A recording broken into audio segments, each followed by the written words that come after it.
Bonjour et bienvenue en 2030 glorieuse.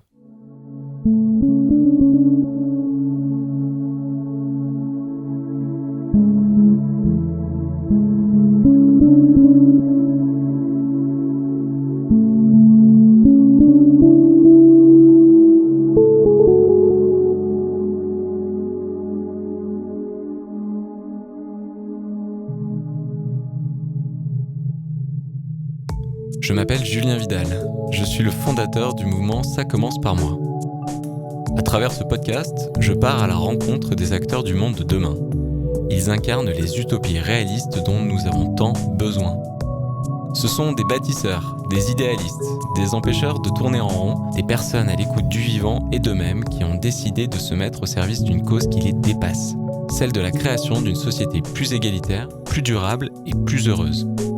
Ils sont des milliers en France à agir concrètement pour montrer que l'action est le meilleur remède contre le fatalisme et que, si nous agissons avec ambition et amour, la décennie des 2030 glorieuses est à portée de main.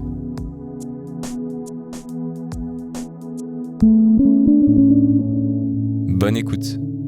Bonjour à toutes, bonjour à tous, bienvenue dans le podcast 2030 Glorieuse qui est le podcast qui permet d'imaginer, de ressentir, de toucher du doigt presque les mondes solidaires, durables et joyeux de demain.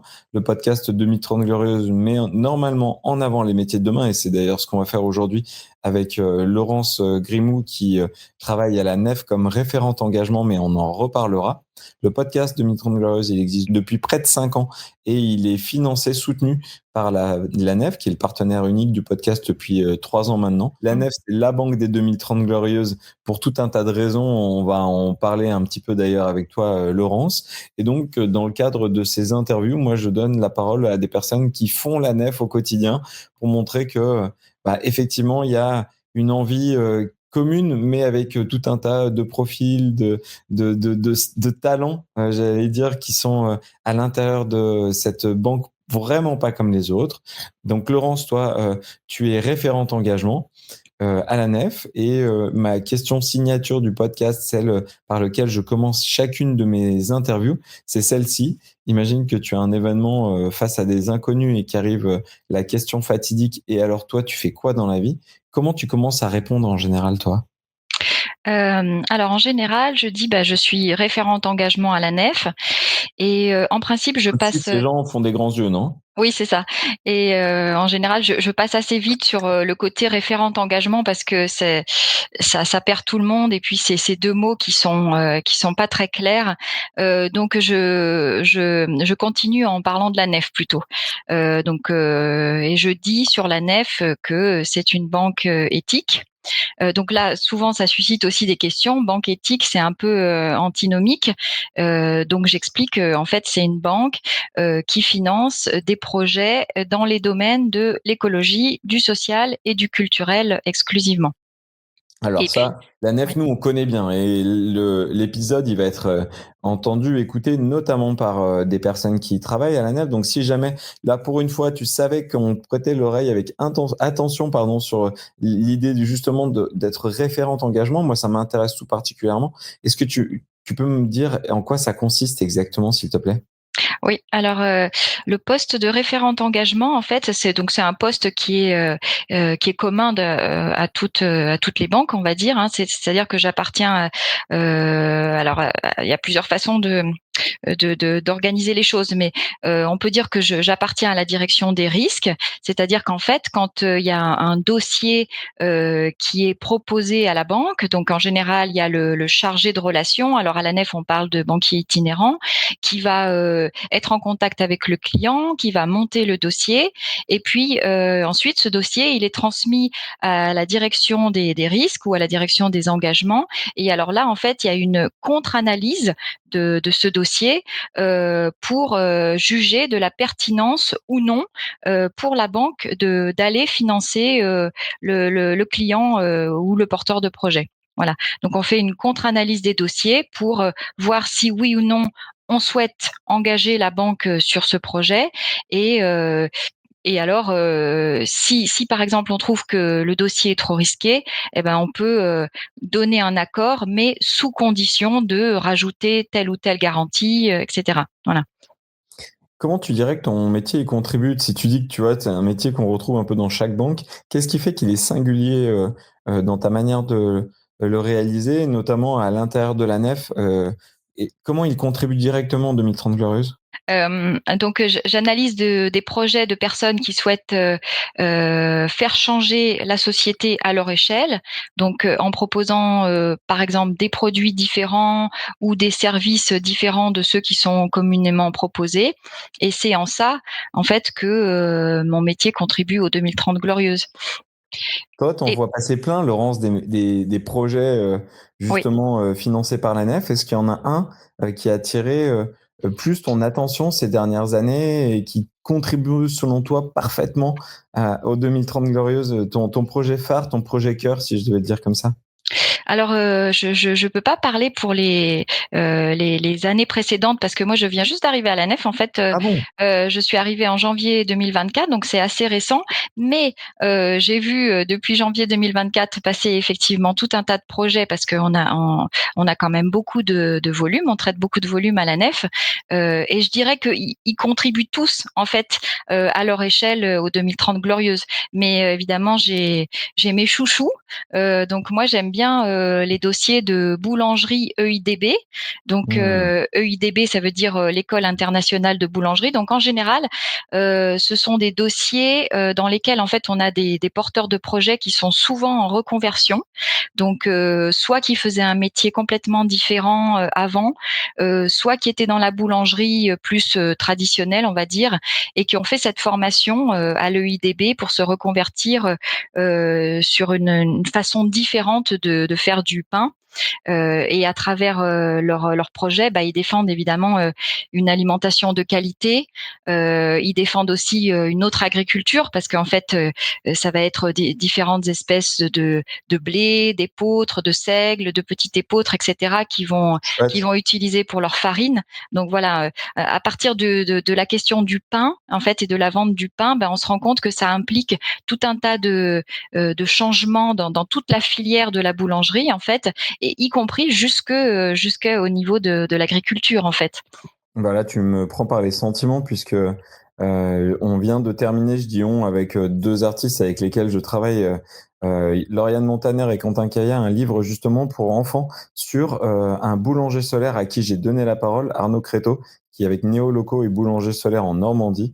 Et je trouve que dans le pain, il y a effectivement quelque chose de l'imaginaire qui est hyper chouette sur notre relation à l'alimentation, mais aussi bah, du coup à l'énergie, à la manière dont on garde le pain, comment on l'achète. Là, en l'occurrence, Arnaud, il est allé très très loin sur ces sujets-là et c'est absolument passionnant de l'écouter. D'ailleurs, il est dans le podcast 2030 Glorieuses. Donc, je suis très content que tu nous fasses cette recommandation et je pense qu'effectivement, on est, nous, en particulier français, avec une relation au pain qui est parfois devenue un peu aussi industrialisée, un peu automatique. Et je pense que c'est chouette de se reposer la question de comment faire du pain pour toutes et tous. Et là, en l'occurrence, avec cette porte d'entrée solidarité que tu décris qui est très, très chouette.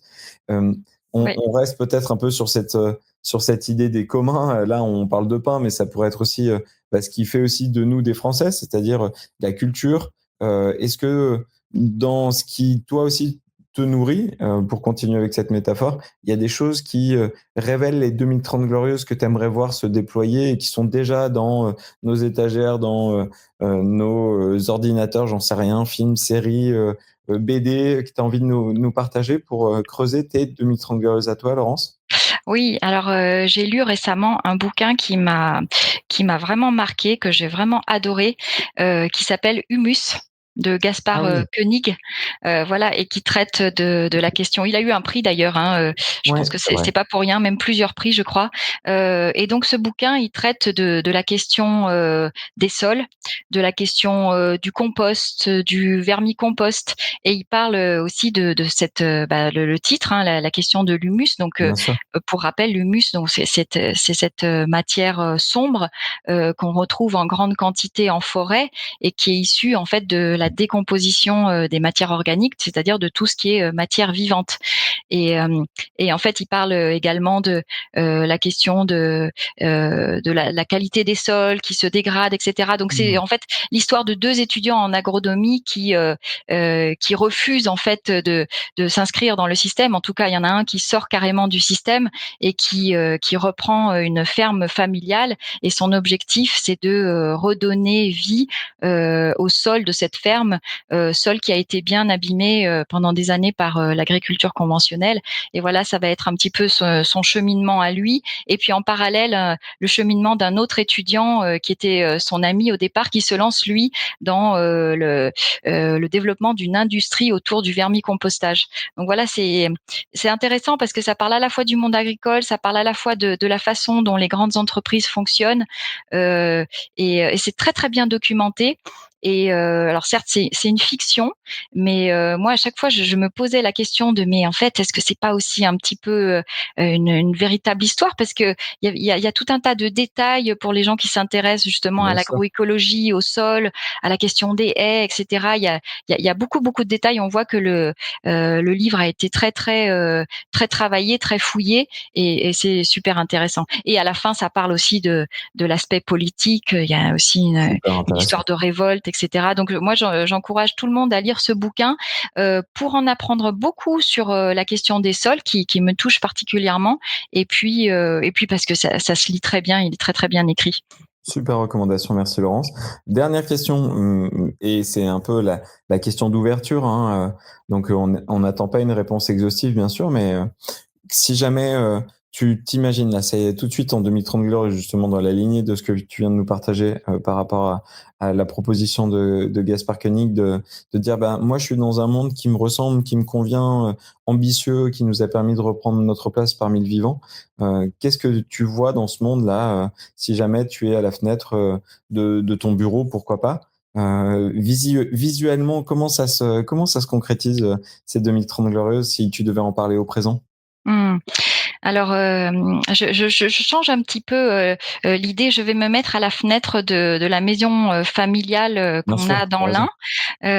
Et donc, j'ouvre les fenêtres de cette maison familiale dans l'Ain, près de la rivière d'Ain, et je vois en fait une forêt qui pousse avec des petits arbres, des arbres un petit peu plus grands, des espèces variées en tout cas. Donc c'est pas une monoculture d'épicéas. Il y a des arbres fruitiers, il y a des arbustes, et en fait je me réjouis d'avoir planté cette forêt il y a quelques années en arrière, parce que c'était pas gagné en fait. Il fallait justement arriver à faire de cette terre qu'on a récupérée quelque chose de vivant. Donc je suis heureuse qu'on ait pu le faire, et en fait, j'entends des oiseaux, je peux voir parfois des hérissons, des chevreuils aussi au petit matin. Et j'imagine surtout la vie foisonnante du sol. J'imagine les champignons, les bactéries, les animaux du sous-sol, les racines. J'imagine tout ce que je peux pas voir, mais que je sais qui existe, parce que maintenant c'est la forêt qui a recouvert cette terre, et je sais qu'en dessous c'est très vivant. Je sais que le taux de matière organique a remonté dans ce sol aussi, que du coup il capte du CO2, etc. Et surtout ça me fait très très plaisir de voir cette forêt et de voir la diversité du vivant. Oh voilà, on va terminer là-dessus, Laurence. Bravo pour ce super voyage avec moi en 2030 Glorieuses. T'étais très inspiré et c'était vraiment chouette de t'entendre. Merci mille fois. Merci Julien. Merci d'avoir pris le temps de voyager en 2030 Glorieuses avec nous. Moi je vous dis à très vite pour découvrir ensemble d'autres utopies réalistes, et je vous donne rendez-vous sur ça commence par moi.org pour construire ensemble un monde meilleur dès aujourd'hui. Salut!